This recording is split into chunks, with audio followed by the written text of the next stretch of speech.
এক ইহুদি মহিলা দুধের বাচ্চা নিয়ে রওনা, মুহাম্মদের প্রশ্ন করে আটকায় দিবে। এবার রওনা, রহমতের নবীর সামনে যাইয়া ইহুদি মহিলা প্রশ্ন করার আগে দুধের বাচ্চা রহমতের নবীর কথা বলতে পারে না যে বাচ্চা, সে বাচ্চা রাসূলকে সালাম দিয়ে দিল। ইমামুল আউয়ালিনাল আখিরিন ওয়ারসাতুহা রাহমাতাল লিল আলামিন সাইয়্যিদুল কাউনাইন খাতমুল মুরসালিন আখির আমদবুদ ফখরুল আউয়ালিন। নবী গাছের কাছেও পরিচিত, মাছের কাছেও পরিচিত, সূর্যের চন্দ্রের কাছেও নবী পরিচিত, রহমতের নবী গোত্রের প্রাণীর কাছে পরিচিত। দীর্ঘ বছর পাহাড়ের গুহায় অপেক্ষা করে রাসূলের মোবারক চেহারাটা এক নজর দেখবে। আবু বকর বাধা দিছে, পা দিয়া সাপ মনে করে বাধা দেয় না, রাসূলের নিরাপত্তার স্বার্থে বাধা দিছে। সাপ আশ্চর্য হয়ে গেল, রহমতের নবীর দর্শন বুঝি হবে না, একটু আঘাত করেছে। তাহলে সাপ আমার রাসূলকে চিনে, কপাল খারাপ আনবো বাংলাদেশি, রাসূলকে চিনি না। যদি চিনতাম তাহলে দাড়ির মধ্যে অস্ত্র লাগাতে পারত না। রাসূলকে যদি চিনতে মুমিন, তাহলে নবীর মুহাব্বতে কেন বারবার তোমার পায়ে ধরে ধরে টুপির বয়ান করতে হবে? আমিও রাসূলের আশিক মুসলমান, তুমিও মুসলমান। তোমার আল্লাহ আমার আল্লাহ দুই না এক? মুসলমান বেয়াদবি ক্ষমা চাই, হয়তো বলার ভাষার শব্দগুলো চয়নটা একটু কেমন জানো, বেয়াদবি ক্ষমা চাই। রাসূলের উম্মত হিসাবে আপনার নবী আমার নবী এক না আলাদা? আল্লাহ আমাদের কোরআন বলেন, সত্য কথা বলেন, আমাদের হাদিস, আমরা দুনিয়াতে আছি সিস্টেম। আপনাদের কালেমা আমার কালেমা দুই, আপনাদের ধর্ম আমার ধর্ম দুই, আপনাদের কাবা আমার কাবা দুই, সবে দুনিয়া থেকে বিদায় বেলা কাফনের সংখ্যা হবে আলাদা না? সবে আপনাদেরও তিনটা কাফন হবে, আমাকেও তিনটা কাফন হবে। টাকাওয়ালা মরে গেলে তাকে সম্মানে একটা কাফন কেউ বাড়াবে না। রিক্সা ড্রাইভার গরিব যদি মরে যায়, তার অসম্মানে বা গরিব হওয়ার কারণে একটা কাফন কেউ কমাইয়াও দিবে না। রিক্সা ড্রাইভারের যেমন তিনটা কাফন, ধনী লোকেরও তিনটা কাফন হবে, কালার হবে আলাদা। গরিবের কাফনের কালার একরকম, ধনীদের কাফনের কালার আর একরকম। ভালো করে বুঝো,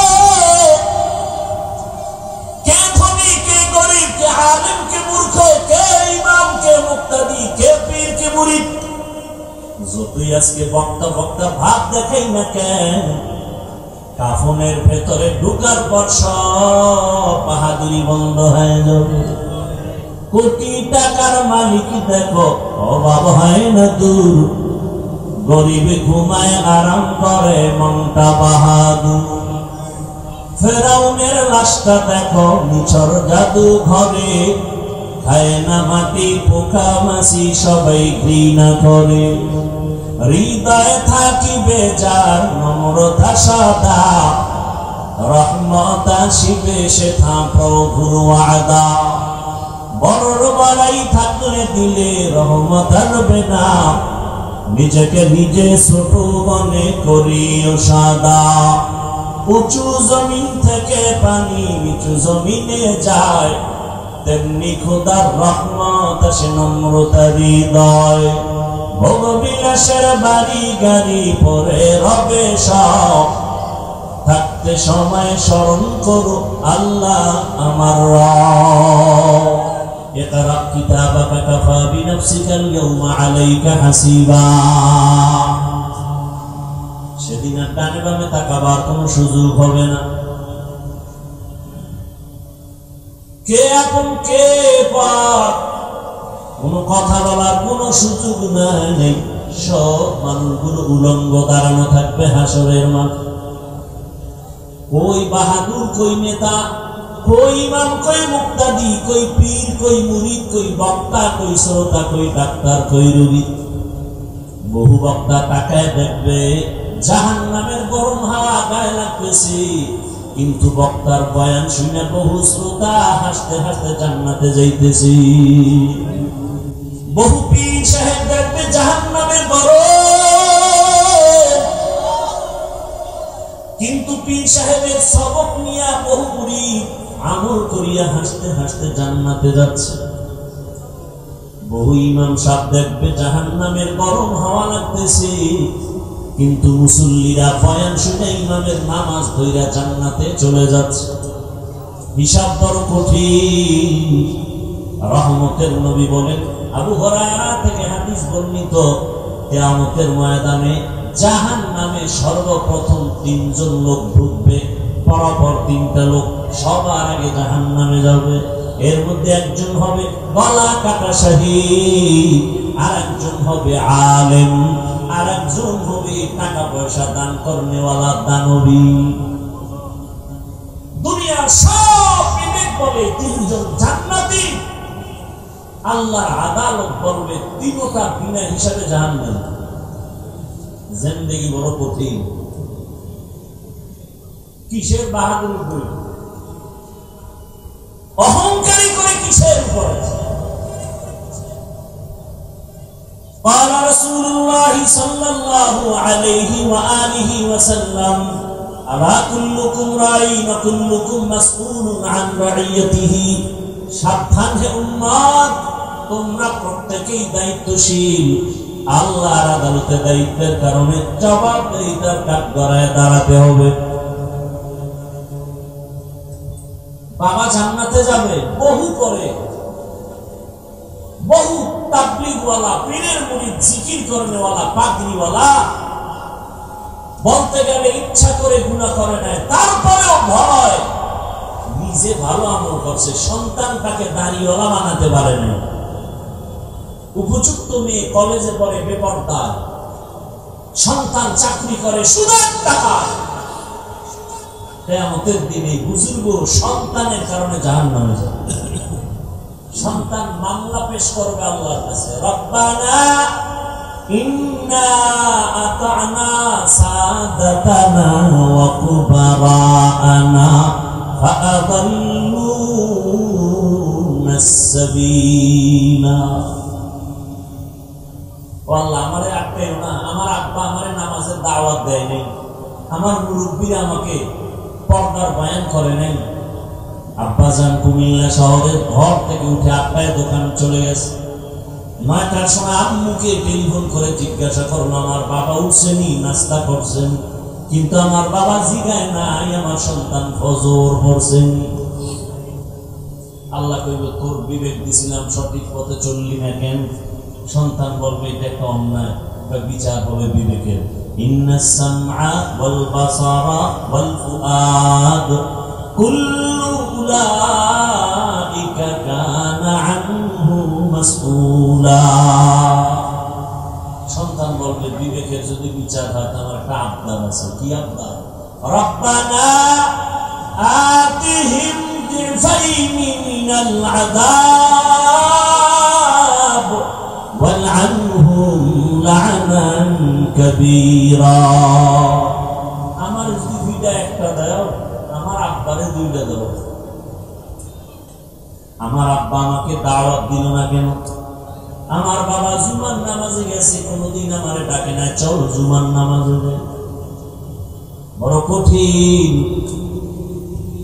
হ্যাঁ এই জন্য উলামায়ে কেরামের দোয়া করা উচিত সবার জন্য আপনাদেরও সতর্ক হওয়া উচিত আলেমদের বিরুদ্ধে কোনোদিন কিছু বলবেন না কিছু লিখবেন না আপনার অধিকার নাই লেখা আলেম ভুল করতে পারে এটা সত্য হাজারবার কিন্তু আপনার ভুল ধরার অধিকার নেই আলেম অপরাধ করলে দেশের শীর্ষস্থানীয় উলামায়ে কেরাম সে বিষয়ে সমাধানের চিন্তা করবেন না করলে রব্বে কারীমের ফয়সালা চলে আসবে কিন্তু যে আলেম না তার সমান না তার অধিকার নাই তার বিরুদ্ধে কিছু বলার কিছু লেখা এজন্য আমি সারা বাংলাদেশে বলি, যারা উলামায়ে কেরামের ইজ্জতকে নষ্ট করার জন্য ফেসবুকে লেখে, মিডিয়ায় বলে, এরা সবগুলো সন্তান পিতামাতার অভিশপ্ত সন্তান। একটা সন্তান মা বাবার আদরের নয়। উলামায়ে কেরাম থেকে দোয়া নেবেন, দলাদলি করবেন না। আল্লাহ বুঝার তৌফিক দান করেন। তো আমি আপনাদের ধৈর্যের উপরে কিছু কথা রাখার জন্য কোরআনে হাকিমের এক আয়াত, রাসূলের একটি হাদিস পড়েছি। তরজমাটা বলে নেই। আল্লাহ বলে, ওয়া আম্মা মান খাফা মাকাম রাব্বিহি ওয়া নাহা আন-নাফসা আনিল হাওয়া ফাইন্নাল জান্নাতা হিয়াল মাওয়া। আল্লাহ বলেন, ও দুনিয়ার মানুষ, আমার একটা আদালত কায়েম হবে, কিয়ামতের আদালত। ওই দিন আমার সামনে সবাই দাঁড়াইয়া হিসাব দেওয়ার ভয়টা অন্তরে জমা করিয়া, দুনিয়ার হায়াতে যারা অন্যায় থেকে নিজের বাঁচায় চলবা, আমি আল্লাহ ওয়াদা করলাম তার জন্য বিনা হিসাবে জান্নাত। রহমতের নবী বলেন, ইত্তাকিল মাহারিম তাকুন আ'বাদান নাস। আল্লাহর নিষিদ্ধ জিনিস থেকে নিজেকে ফিরাও, হারাম থেকে বাঁচাও, তো আল্লাহ তোমার মর্যাদা উম্মতের কাছে বাড়াবেন, আল্লাহর কাছেও বেড়ে যাবে। তরজমা শেষ। এবার কিছু ব্যাখ্যা। রবিউল আউয়াল সম্পর্কে আলোচনা হয়েছে যথেষ্ট পরিমাণ, তবে ভূমিকা স্বরূপ আমি 2-3 মিনিট রবিউল আউয়ালের কথা বলে মূল কিছু আলোচনা করব। ধৈর্য হবে? আল্লাহ কবুল করুন। রবিউল আউয়াল মাস আরবি মাসের গণনার আকারে 12 মাসের তৃতীয় মাস। আল্লাহ নিজেই বলেছেন, ইন্না ইদ্দাতাশ শুহুরি ইনদাল্লাহি 12 শাহরা শাহরান ফি কিতাবিল্লাহ ইয়াওমা খালাকাস সামাওয়াতি ওয়াল আরদ মিনহা আরবাআতুন হুরুম যালিকাদ দীনুল কাইয়্যিম। গণনার আকারে বছরের মাস হবে 12টা। কিয়ামত পর্যন্ত কোন বছর 11 মাসেও হবে না, 13 মাসেও হবে না। আর এই 12 মাসের মধ্যে 4 মাস হবে আলাদা সম্মানের মাস। আর আমি আল্লাহর এই সিদ্ধান্ত স্থায়ী, সিদ্ধান্তটা করে আর আজিমে লাউহে মাহফুজে লিখে ফেলেছি। কোন দিন? আসমান জমিন সৃষ্টির দিন লিখে ফেললাম। বছরে মাস হবে 12টা, এর মধ্যে 4 মাস হলো একটু দামি সম্মানের মাস। সম্মানের মাস মানে ওই 4 মাসে ওই টাইমে যুদ্ধ বিগ্রহ উল্টা পাল্টা ভাবে চলতো। বেদিন বেঈমান মুশরিকরা আল্লাহ তা নিষেধ করে দিলেন, এই 4 মাসের মধ্যে যুদ্ধ চলবে না, বিগ্রহ চলবে না, কোনো আন্দোলন চলবে না। ওই হুকুম এখন আর নাই। ওই 4 মাস অন্য মাসের তুলনায় একটু দামি।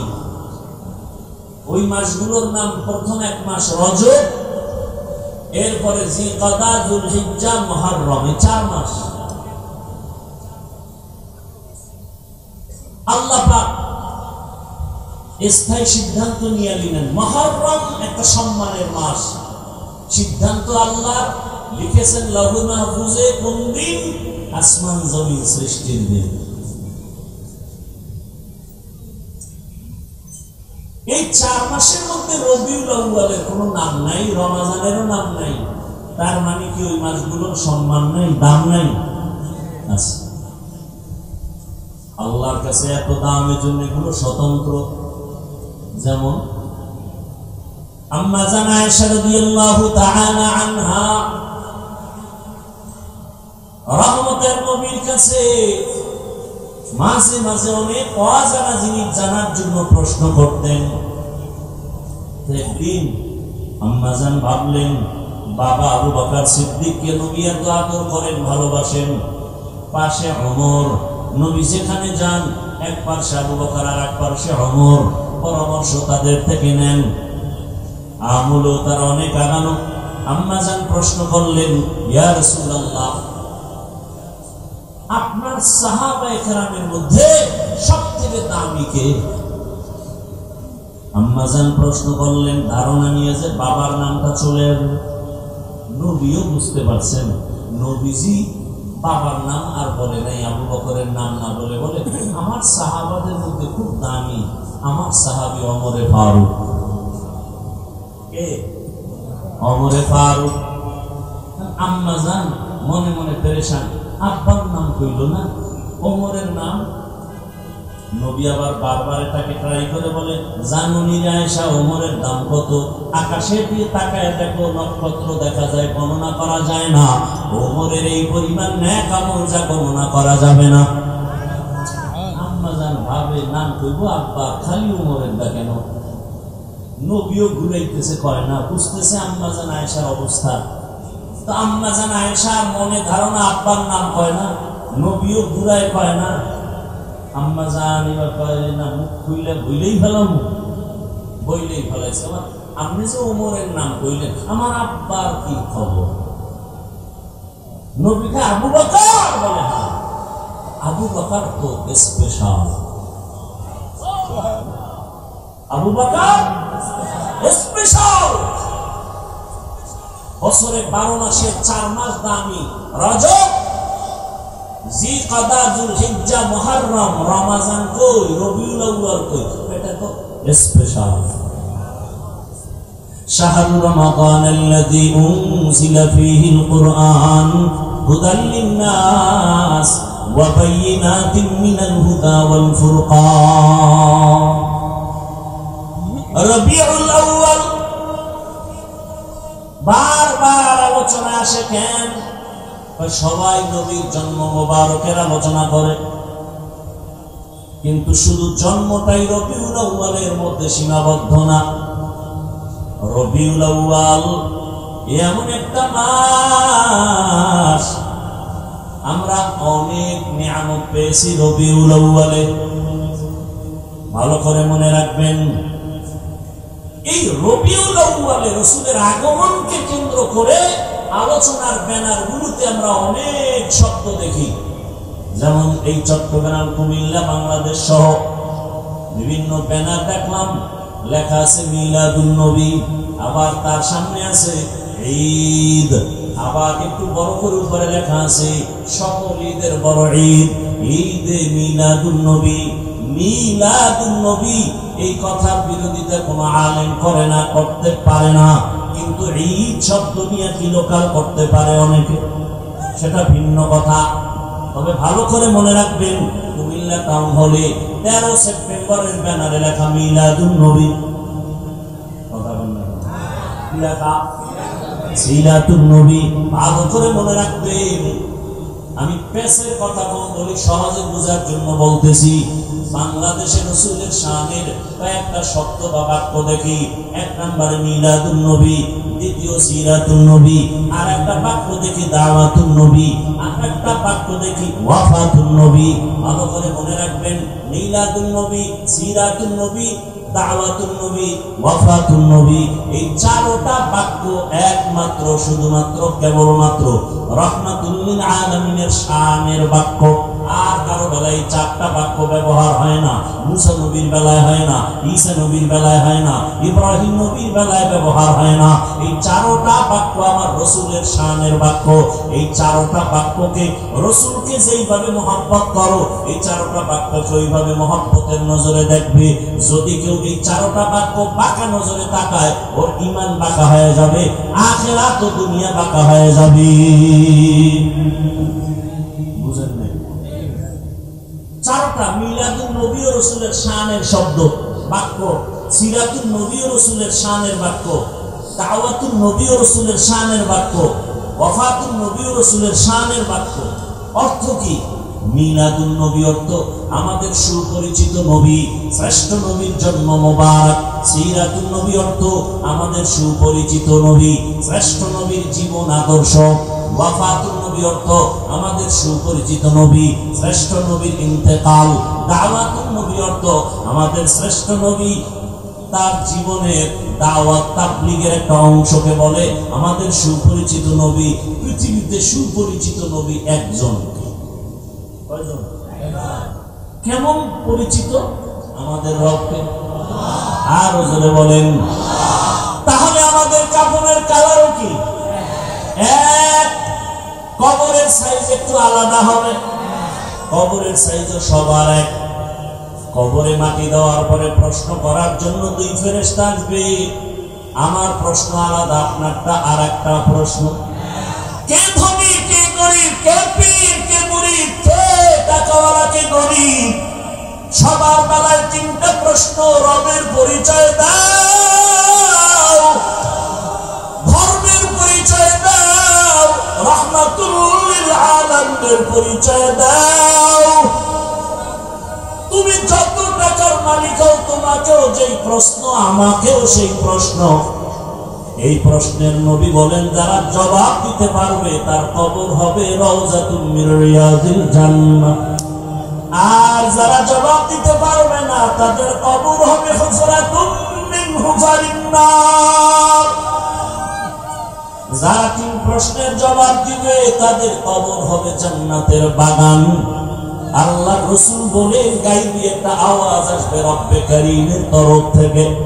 রব বলবেন, ফেরেশতা আমার বান্দাকে কষ্ট দিস না, জান্নাতের বিছানা কবরে বিছায়া দাও। আমার বান্দার কবরকে প্রশস্ত করে দাও, জান্নাতের সাথে দরজা করে দাও।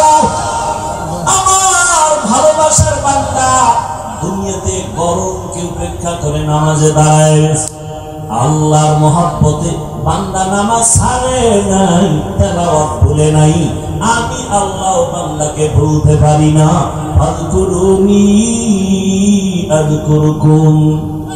আল্লাহর ওয়াদা হয়ে যাবে, কবর হবে জান্নাতের বাগান। কিন্তু যারা গুনাহ নিয়ে কবরে যাবে, আল্লাহর ফেরেশতা যখন প্রশ্ন করবে রবের পরিচয় দাও, গুনাহগার বেনামাজি তখন আফসোস করবে, হা হা লা আদরি, আমি কিছুই জানি না, কিছুই জানি না। ফেরেশতা বলবে ধর্মের পরিচয় দাও, ও তো দুনিয়াতে ইসলাম নিয়ে কোনো চিন্তাও করে নাই। বলবে হা হা লা আদরি, আফসোস আমি কিছুই জানি না। আবার যখন বলবে রহমতের নবীর চিনুনি, জীবনে তো রহমতের নবীর সুন্নতের আমল করে নাই, মেসওয়াকের আমল নাই, দস্তরখানের আমল নাই, নিজেও দাড়ি রাখে না, অন্যে রাখে পছন্দ করে না, নিজেও হালাল খায় না, অন্যে খায় পছন্দ করে না। রহমতের নবীকে দেখে চিনবে না, বলে চিনি না আমি, হা হা লা আদরি। আর সাথে সাথে রব্বে কারীমের তরফ থেকে গাইবে আওয়াজ আসবে, আল্লাহ তাআলা বলবে, ও ফেরেশতা এই নাফরমানের আর কোনো সুযোগ দিও না, একে ধরো, এর আর সুযোগ দিয়া কোনো লাভ নাই, একে ধর।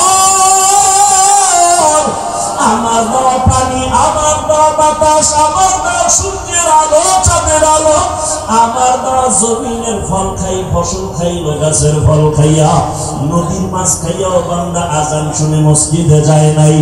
আলেম ওলামারা নামাজের দাওয়াত দিত, নামাজ পড়ে নাই, বরং বাহাদুরি করতো, নামাজ পড়ে কোনো লাভ নাই, রোজা রাখিয়া কোনো লাভ নাই। আমি আল্লাহ এত অন্যায় করার পরে দুনিয়াতে কিছু বলি নাই। আমার মহব্বত বাদ দিয়া আলেম ওলামাদের গালাগালি করত, নিজেও পর্দা করত না, যারা পর্দা করত তাদের গালাগালি করত। আল্লাহ বলবে, ফেরেশতা একে আর কোনো ছাড় দিয়া লাভ নাই, এর কবরটাকে দুই দিক থেকে এত জোরে চাপ দাও, এর কবরটা জাহান্নামের সাথে রাস্তা বানায় দাও। আল্লাহর ওয়াদার কবরটা জাহান্নামের আগুনে ভরে যাবে। আল্লাহ বলবে, কবরের মাটি এই গুনাহগার নাফরমানের জোরে জোরে চাপ দাও। এত জোরে চাপ দিবে বেঈমান নাফরমান বেনামাজি এক পাজরের হাড় আর এক পাজরের সাথে ঢুকে যাবে, আর সাপে আঘাত করা শুরু করবে। ওরে কারো কবরে ৯৯টা সাপ, কারো কবরে ৭০টা সাপ আসবে।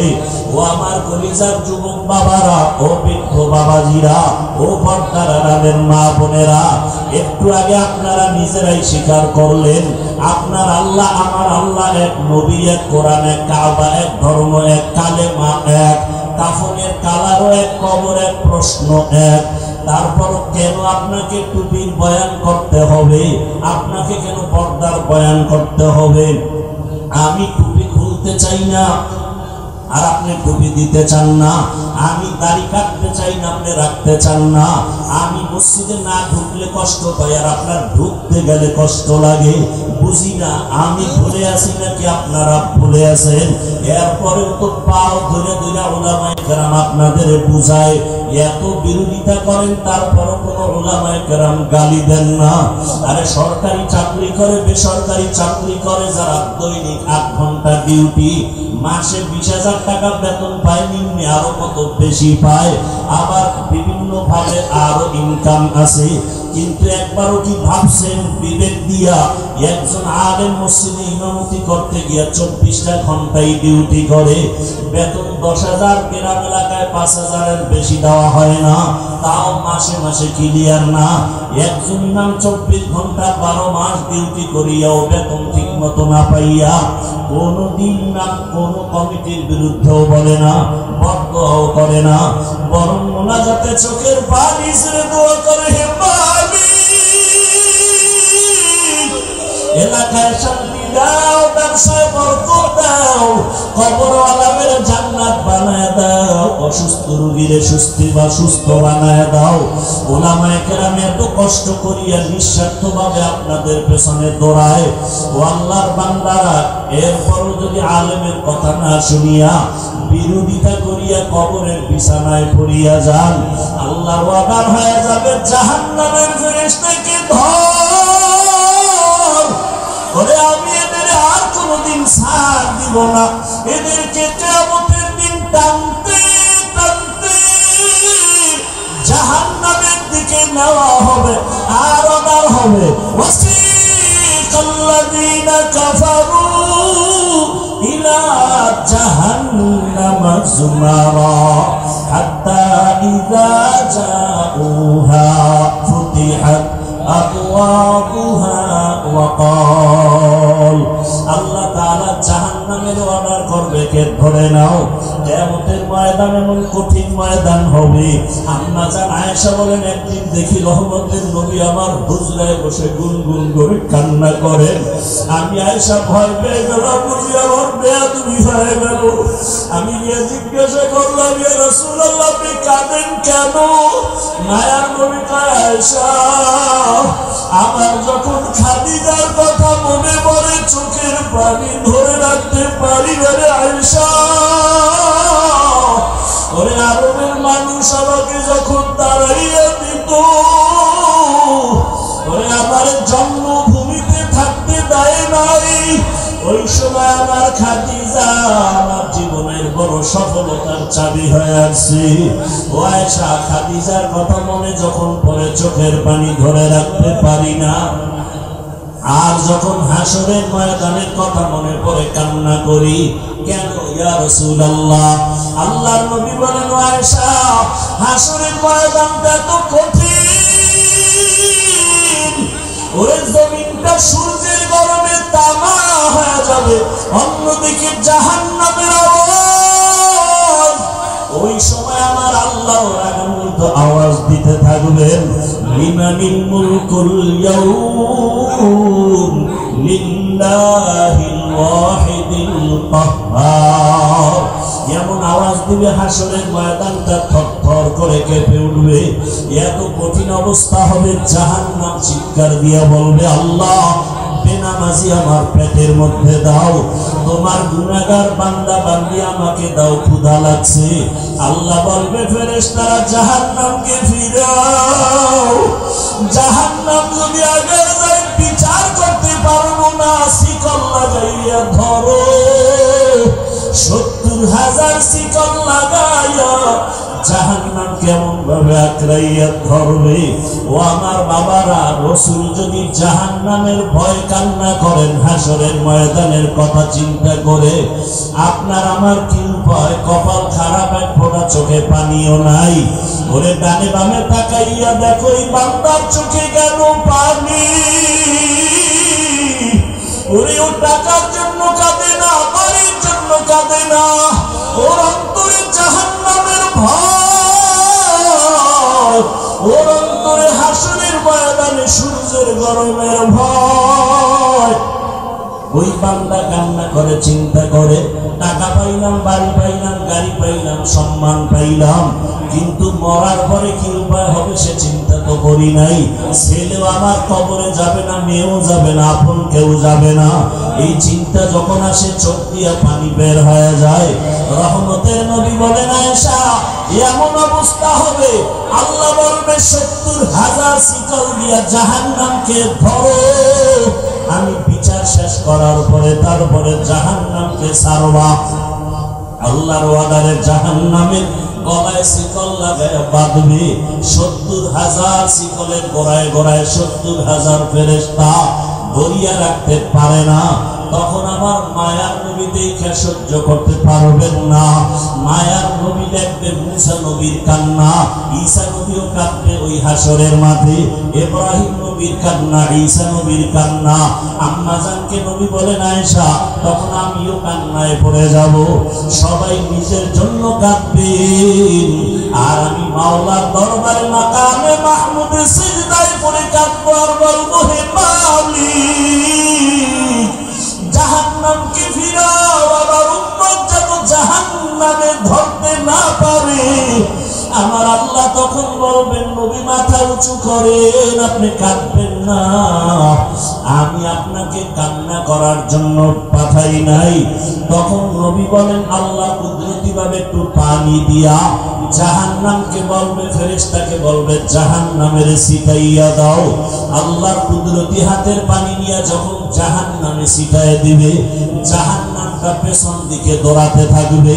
ফেরেশতারা বলবে, আল্লাহ এমন কি পানি দিলা, 70,000 শিকল দিয়া যেই জাহান্নামের ধরে রাখতে পারি না, এমন কি পানি দিলা যে জাহান্নাম পেছনে ভাগতেছে। এটা কি জমজমের পানি নাকি আবে হায়াতের পানি নাকি কাউসারের পানি? আমার আল্লাহ বলবে, না রে ফেরেশতারা, জমজমের পানিও না, কাউসারের পানিও না, আবে হায়াতের পানিও না। এই পানি আমার মায়ার নবীর গরিব গুনাহগার উম্মতের চোখের পানি। ওই কুমিল্লার টাউন হলে বসে আমার গুনাহগার বান্দারা জাহান্নামের ভয়ে কাঁদছে। ও দাড়ি কামানেওয়ালা বাবারা, ও বেপরদায় চলনেওয়ালা বাবারা, ও আমার যুবক বাবারা, জীবনে তো গুনাহ কম করলা না, মনে চাইছে নামাজ পড়বা না পড়ো নাই, রোজা রাখবা না রাখো নাই, গান শুনবা শুনছো, বেপরদায় চলবা চলছো, আড্ডা দিবা পার্কে যাইবা চলে গেছো, মনের মতো গুনাহ করেছো, এখনো কি তওবা করবা না রে বাবা? মনে মনে ভাবছো কি আমরা টুপিওয়ালারা পাগল হয়ে গেছি? না রে বাবা, ১,৫০০ বছর পর্যন্ত কোরআনের একটা ভুল কেউ বের করতে পারে নাই। ওই কোরআন সত্য যদি তোমার অন্তর বলে, মনে রাখিও কোরআনের সব বয়ান সত্য। আল্লাহ সত্যভাবেই বলেছেন, ইন্নাল আবরারা লাফি নাঈম ওয়া ইন্নাল ফুজ্জারা লাফি জাহিম। নেক আমলওয়ালারা জান্নাতের পথিক, গুনাহগারেরা জাহান্নামের পথিক। ওরে আজকে নফসের ধোঁকায় পড়িয়া যারা নামাজ পড়ো না, রোজা রাখো না, পর্দা করো না, হালাল খাও না, ও পর্দার আড়ালের মা বোনেরা, কয়েকদিন আর দুনিয়ার রং তামাশা বাহাদুরি, এখনো সময় আছে, তওবা করেন। ওরে মায়ার নবী যদি কান্না করেন উম্মতের জন্য জাহান্নামের ভয়, আপনার আমার কত গুনাহ, কি পরিমাণ কান্না করা উচিত। আল্লাহর কাছে তওবা করেন। আপনার মতো কত মা কত বোন বেপরদায় চলে না, নামাজ ছাড়ে না, মোবাইলে সময় নষ্ট করে না, এখনো পর্দা করে, নামাজ আদায় করে, আপনারা কেন পারবেন না? ও যুবক বাবা, আপনার মতো যুবক ডাক্তার, ইঞ্জিনিয়ার, টাকার মালিক, স্কুল কলেজে পড়ে, 5 ওয়াক্ত নামাজ আদায় করে, আপনি কেন পারবেন না? 2 ফোঁটা চোখের পানি ছেড়ে আল্লাহকে মনে মনে ডাকেন, হে আল্লাহ, এই ময়দানে মনে হয় আমার মতো গুনাহগার কেউ নাই, মানুষ যদি আমার গুনার খবর জানতো, কেউ আমার এই চেয়ারে বসাইতো না, আমাকে সম্মান করতো না, হাদিয়াও দিত না, সালামও দিত না। ও আল্লাহ, তুমি দয়া করে এত মর্যাদা সম্মান দান করেছো। এতদিন গুনাহ তালে পরে নফসের ধোকায়, শয়তানের ধোকায় কত রাত্র মোবাইলে তাকাইয়া গুনাহ করতে করতে রাত কাটাইছি। মোবাইল নিয়ে হাতে হাতের গুনাহ, কানের গুনাহ, চোখের গুনাহ, অন্তরের গুনাহ করে রাত কাটাইছি। ও আল্লাহ, বুঝতে পারি না, আজকে থেকে তওবা করে ফেলতেছি। দুনিয়াতে সূর্যের গরম সইতে পারি না, হাসরের ময়দানে জাহান্নামের গরম কেমন করে সহ্য করব? আজকে থেকে তওবা করে নিলাম, আর গুনাহ করব না, নামাজ ছাড়বো না, দাড়ি কাটবো না, বেপরদায় চলবো না। মা বাবার দোয়া নিয়া, শিক্ষকের দোয়া নিয়া, উলামায়ে কেরামের দোয়া নিয়া, নবীজির সুন্নাত অনুযায়ী জীবনটাকে চালাবো। তওবা করার মতো যদি কারো নিয়ত হয়, দুটো হাত আমার আল্লাহকে দেখাইয়া দাও। আয় আল্লাহ, হাতগুলো কবুল করে নেন, তওবা কবুল করে নেন, তওবার উপরে মজবুত হইয়া চলার তৌফিক দান করেন, আমিন।